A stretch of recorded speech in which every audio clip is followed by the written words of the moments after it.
دوسرا یہ کہ ان کی یہ بھی عادت ہو جائے گی کہ ان کے اندر ایک نظم پیدا ہو جائے گا، اوقات کی پابندی بھی ان کے اندر پیدا ہو جائے گی۔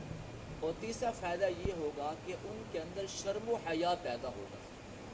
شریعت یہ چاہتی ہے کہ بچپن ہی سے بچے کی تربیت ہو جائے، اسی لیے تو آپ صلی اللہ علیہ وسلم نے ارشاد فرمایا جب بچہ بولنا سیکھے تو اسے سب سے پہلے لا الہ الا اللہ محمد الرسول اللہ سکھا دیا جائے، اور جب بچہ تھوڑا سا بولنے کے قابل ہو جائے اور سمجھدار ہو جائے تو اسے لا الہ الا اللہ محمد الرسول اللہ کے معانی اور مطالب بھی سمجھا دیا جائے کہ لا الہ الا اللہ کا کیا مطلب ہے، محمد الرسول اللہ کا کیا مطلب ہے۔ یہ کیوں کہا جا رہا ہے؟ تاکہ بچپن ہی سے وہ لا الہ الا اللہ کو سمجھ سکے اور اس کے مطابق بالغ ہونے کے بعد اپنی زندگی گزار سکے۔ آپ صلی اللہ علیہ وسلم نے ارشاد فرمایا جب بچہ 7 سال کا ہو جائے تو اسے نماز کا حکم دو کہ وہ نماز پابندی سے پڑھے، اور اگر بچہ 10 سال کا ہو جائے تو آپ صلی اللہ علیہ وسلم ارشاد فرمایا وہ نماز نہیں پڑھتا تو اس کو ڈنڈے مار کر نماز پڑھانے کا عادی بنایا جائے۔ یہ کیوں حکم جاری کیا جا رہا ہے؟ اس وجہ سے تاکہ بچپن ہی میں نماز کی عادت پڑ جائے، بالغ ہونے کے بعد وہ نماز کی پابندی سے نماز کو ادا کرے اور نماز کا وہ پابند ہو۔ آپ صلی اللہ علیہ وسلم نے یہ بھی تعلیم دی، فرمایا جب بچے اور بچیاں 10 سال کے ہو جائیں تو ان کے بستروں کو الگ کر دیا جائے۔ یہ حکم بھی بچپن ہی سے جاری کیا جا رہا ہے اور یہ ذمہ داری والدین کی۔ آپ صلی اللہ علیہ وسلم نے ارشاد فرمایا والدین جب دنیا سے رخصت ہو جاتے ہیں تو ان کا عمل ان کی مرنے کے بعد منقطع ہو جاتا ہے سوائے 3 اعمال کے۔ 3 اعمال ایسے ہیں کہ مرنے کے بعد بھی انسان کو ان کے نامہ اعمال میں اس کا ثواب ملتا رہتا ہے۔ ایک فرمایا یہ کہ اگر کوئی بندہ صدقہ جاریہ چھوڑ جائے، مثلا مسجد بنوا جائے، مدرسہ بنوا جائے، اور اسی طریقے سے نہر کھدوا جائے، کوئی کنواں کھدوا جائے، کوئی نلکا وغیرہ لگوا جائے، یہ صدقہ جاری ہے۔ اور دوسرا عمل فرمایا کسی کو علم پڑھا جائے، جب تک علم پر عمل کرنے والا علم پر عمل کرتا رہے گا مرنے والے کو اس کو ثواب ملتا رہے گا۔ اسی طرح فرمایا نیک اولاد، اگر بندہ نیک اولاد چھوڑ کر جاتا ہے تو مرنے کے بعد نیک اولاد کا ثواب والدین کو پہنچتا رہتا ہے۔ جسے پاک میں آتا ہے اللہ تعالیٰ والدین کے درجات کو بلند کرتے ہیں، تو والدین اللہ تعالیٰ کے حضور پوچھتے ہیں بولا آپ نے کس سبب سے ہمارے اعمال کو بڑھا دیا، ہمارا درجہ بلند کر دیا؟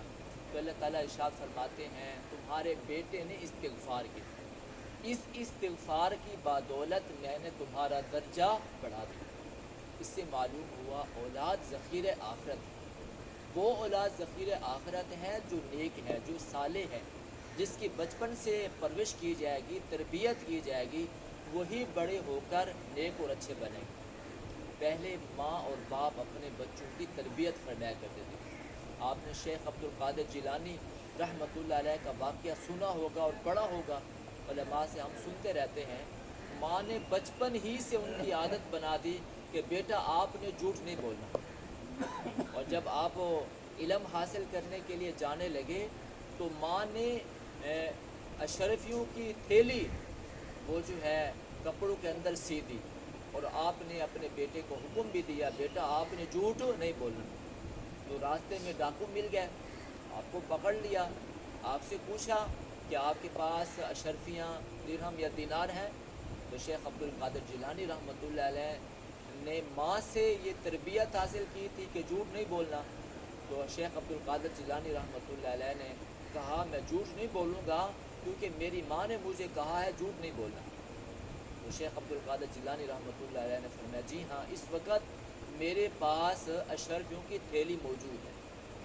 تو اس بچے کی تربیت کو دے کر، بچے کی سچائی کو دے کر وہ سارے ڈاکو ایمان لے آتے ہیں، توبہ کرتے ہیں، وہ بھی وقت کے ولی بن جاتے ہیں۔ یہ بچے کی تربیت ہوتی ہے۔ ایک طالب علم سکول میں پڑھنے جاتا تھا، تو استاد نے بچوں کو کہا بھئی آپ کوئی نعت سنائیں۔ تو طلباء نے کہا استاد محترم اس بچے کو نعت آتی ہے، آپ اس بچے سے نعت سنیں۔ تو استاد نے کہا بھی آپ نعت سناؤ۔ وہ خاموش بیٹھا ہے۔ استاد نے اس کی پٹائی کر دی کہ تم نعت کیوں نہیں سناتے، استاد کا حکم کیوں نہیں مانتے، پھر بھی وہ خاموش بیٹھا ہے۔ چھٹی ہوئی، چھٹی ہونے کے بعد وہ گیا، پھر تھوڑی دیر کے بعد واپس آیا اور آ کر استاد کو نعت سنائی۔ اب استاد نے کہا بیٹا پہلے تو تم نے کلاس میں نعت نہیں سنائی اور تمہیں ڈانٹ بھی پڑی، وہ بھی تم نے برداشت کی۔ تو فرمایا میری ماں نے مجھے کہا ہے بیٹا جب بھی نعت پڑھو تو باوضو ہو کر پڑھو، کیونکہ اس میں حضور صلی اللہ علیہ وسلم کا نام نامی اس میں گرامی آتا ہے اور آپ کا نام بغیر وضو نہیں لیا جاتا۔ تو فرمایا استاد محترم اس وقت کلاس میں میرا وضو نہیں تھا، اب جب چھٹی ہوئی میں نے وضو کیا، اب میں باوضو ہو گیا ہوں، تو اب میں وضو کی حالت میں آپ کو نعت سنا رہا ہوں۔ یہ تھی تربیت ماں باپ کی۔ تو اللہ تعالیٰ نے اس آیت مبارکہ میں یہی بات سمجھائی ہے کہ بچپن ہی سے بچوں کی یہ تربیت کر دی جائے، 3 اوقات میں جب بھی وہ کمرے میں داخل ہونا چاہیں تو اجازت طلب کریں، اطلاع دیں، اجازت ملے تو کمرے میں داخل ہو جائیں، اجازت نہ ملے تو کمرے میں داخل نہ ہو جائیں۔ بچپن ہی سے جب بچہ سیکھ لے گا تو بالغ ہونے کے بعد خود بخود وہ احکام شریعت کا پابند ہو جائے گا۔ دعا کریں اللہ تعالیٰ سے، اللہ تعالیٰ ہم سب کو سمجھنے کی عمل کی توفیق دے۔